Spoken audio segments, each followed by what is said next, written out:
Welcome students, आपका मेरे channel पर स्वागत है। तो आज एनवायरमेंटल इकोनॉमिक्स के जिस टॉपिक को हम कवर करने जा रहे हैं उसका नाम मटेरियल बैलेंस मॉडल या पदार्थ संतुलन मॉडल है। इस मॉडल का प्रतिपादन आयर्स और नील्स ने 1960 में किया था और यह बताते हैं कि जो हमारा पारितंत्र है वो 4 घटकों से मिलकर बना है: वायु, जल, भूमि एवं जीव समूह। इनमें से 3 घटक जैसे वायु, जल एवं भूमि अजैविक घटक हैं या भौतिक घटक हैं, वहीं दूसरी ओर जीव समूह जैविक घटक है। तो किसी भी आर्थिक गतिविधि को संपन्न करने के लिए हमें प्राकृतिक स्रोतों की आवश्यकता है और इस प्रकार जो है मानव अर्थव्यवस्था पारितंत्र का एक भाग है। जैविक और अजैविक संगठकों के बीच होने वाली अंतरक्रिया पारिस्थितिकी कहलाती है और पारिस्थितिकी का कार्य है मानव और प्रकृति के बीच में सामंजस्य को बनाए रखना। लेकिन मनुष्य लगातार अपनी गतिविधियों द्वारा मानव जाति एवं प्रकृति के बीच में असमंजस उत्पन्न कर रहा है। अर्थव्यवस्था में जो आर्थिक गतिविधियों का निर्धारण उत्पादक और उपभोक्ता के निर्णय द्वारा होता है और ये दोनों ही अपनी उपयोगिता को अधिकतम करने का प्रयास करते हैं, जिसके परिणाम स्वरूप मानव अर्थव्यवस्था और प्राकृतिक स्रोतों के बीच में असंतुलन की स्थिति उत्पन्न होती है। सबसे महत्वपूर्ण मुद्दा यह है कि पृथ्वी की जो वहन क्षमता है, पारिस्थितिकी का सबसे मुख्य बिंदु है, वह इस बात पर बल देता है कि पृथ्वी की जो वहन क्षमता है सीमित है, जिस पर क्लासिकल अर्थशास्त्री यह मानते थे कि प्रकृति के पास प्राकृतिक संसाधनों को प्रदान करने एवं अवशिष्टों को नष्ट करने की जो क्षमता है वो असीमित है। तो वो प्राकृतिक संसाधनों के प्रयोग के संबंध में कभी भी चिंतित नहीं थे।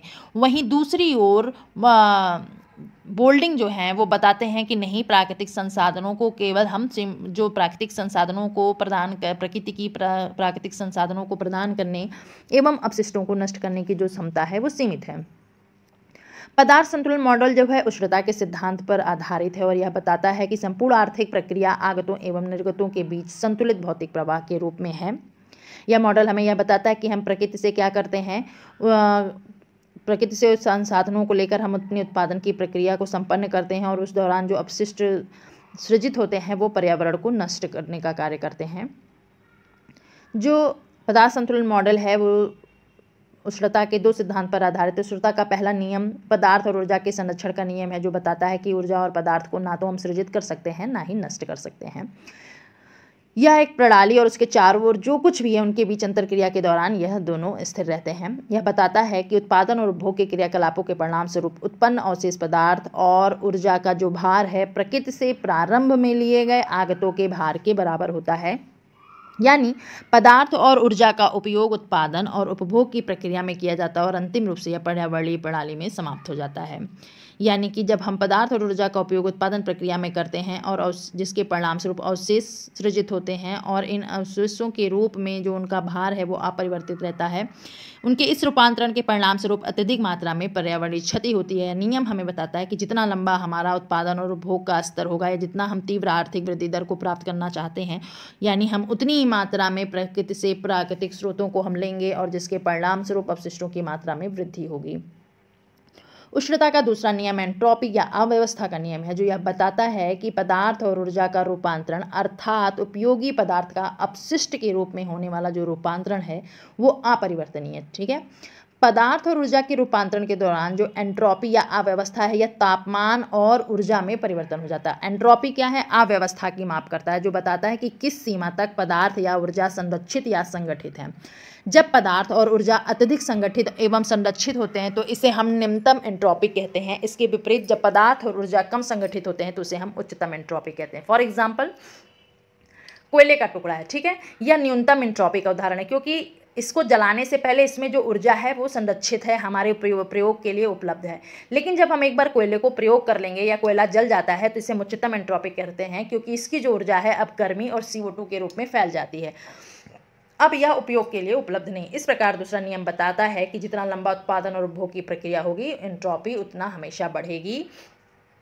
एंट्रोपी का प्रयोग पदार्थों और अपशिष्टों को परिभाषित करने के लिए किया जाता है। एंट्रोपी 2 तरह की है, lower entropy and higher entropy. Lower entropy यानी उपयोगी है, हायर एंट्रोपी गैर उपयोगी है। ठीक है, तो उत्पादन और उपभोग की प्रक्रियाओं के दौरान हम निम्नतम एंट्रोपी से हायर एंट्रोपी की ओर बढ़ते हैं और प्राकृतिक संसाधन अपशिष्टों के रूप में परिवर्तित हो जाते हैं।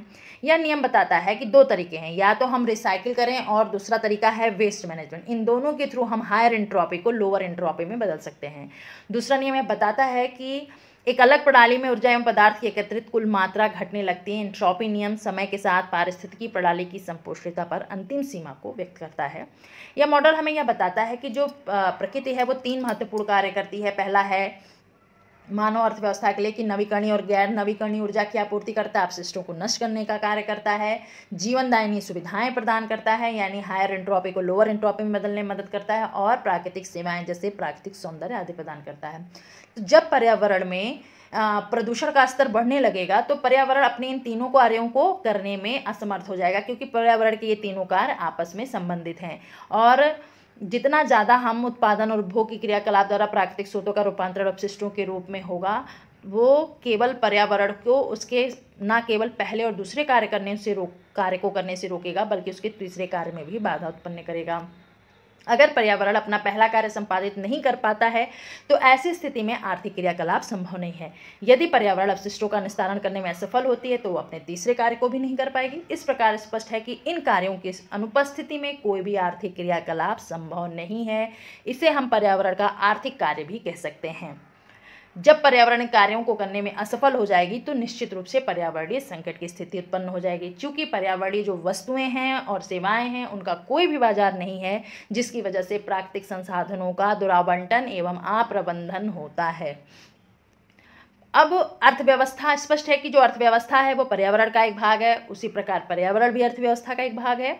अर्थव्यवस्था और पर्यावरण के बीच की अंतरक्रिया का जो सबसे अच्छा उदाहरण है वो पदार्थ संतुलन मॉडल ही है, जो कि उष्णता के पहले और दूसरे नियम पर आधारित है। और यह बताता है कि हम रिसाइकिल के द्वारा और वेस्ट मैनेजमेंट के थ्रू हम अपशिष्टों की मात्रा को बढ़ने से रोक सकते हैं। ठीक है, यहाँ पे आपको एक डायग्राम से समझाया गया है जिसमें स्पष्ट है कि यहाँ पे दिखाया गया है कि पर्यावरण अपने तीनों कार्यों को करता है। नीचे उत्पादक इकाई और घरेलू क्षेत्र, तो जो घरेलू क्षेत्र है और प्राकृतिक उत्पादक क्षेत्र है। उत्पादक क्षेत्र प्राकृतिक स्रोतों को लेता है, उत्पाद क्षेत्र जीवनदायिनी सुविधाओं को लेता है। दोनों ही वेस्ट क्रिएट करते हैं जिसको प्रकृति में छोड़ देते हैं। ठीक, और उत्पादक इकाई क्या करता है, घरेलू क्षेत्र से आने वाले कुछ वेस्ट को रिसाइकिल कर देता है और उत्पादक क्षेत्र से आने वाले कुछ वेस्ट को रिसाइकिल कर देता है। यहाँ पर यह स्पष्ट है कि पर्यावरण के संरक्षण के लिए रिसाइकिल बहुत महत्वपूर्ण है। और जब हम निम्नतम एंट्रोपी से उच्चतम एंट्रोपी की ओर बढ़ रहे हो तो हम नए संतुलन पर पहुंचते हैं, जो कि एक खराब संतुलन है। संतुलन तो निश्चित होता है लेकिन नियम भिन्न आकृति और रूप का होता है। ठीक है, पहला है कि घरेलू क्षेत्र से निकलने वाले जो अपशिष्ट पदार्थ हैं वो उत्पादन इकाई में रिसाइकिल के लिए जाते हैं, और इसी प्रकार उत्पादक इकाई द्वारा उत्सर्जित किए गए कुछ अपशिष्ट पदार्थ उत्पादक इकाई के द्वारा स्वयं रिसाइकिल किए जाते हैं। Thank you.